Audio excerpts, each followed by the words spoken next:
আজকে রান্না করা হচ্ছে গরু মাংস আর সব মশলা দিয়ে ম্যারিনেট করে রাখা হয়েছিল। আর এদিকে পোলাও চাউলটা ভেজে নেওয়া হচ্ছে পোলাও রান্না করার জন্য। আর এদিকে দেখেন মাংস প্রায় সিদ্ধ হয়ে আসছে। আর পোলাও চাল ভাজা হয়ে গেলে তার মধ্যে গরম পানি অ্যাড করে দেওয়া হচ্ছে। আর এদিকে মাংস রান্না করা প্রায় শেষ। আর এই দেখেন আমাদের পোলাওটাও রান্না করা শেষ। ওইভাবে ফুল ভিডিও করতে পারিনি, যেটুকু করতে পারছি সেটুকুই শেয়ার করলাম। আর এই বাচ্চার জন্য আলু ভাজি করা হচ্ছে। আর আমার বড় ছেলে বলতেছে আম্মু তোমাকে আমি একটু হেল্প করি, সে প্লেট খোলাচ্ছে। আর এই ছোটো মাছ নিয়ে আসা হচ্ছে, আর এটাই আমি এখন প্রসেসিং করতেছি।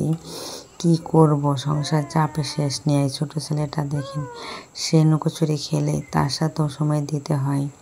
কিচ্ছু করার নেই, সব কিছুই আমাদেরকে সামলাতে হবে, কারণ আমাদের দায়িত্ব কর্তব্যের মধ্যে পড়ে, সেই জন্যই এটা পালন করতেই হবে। আর দেখেন মেজো ছেলেকে আমি খাবার দিয়েছি, সে রুমে বসেই নিয়ে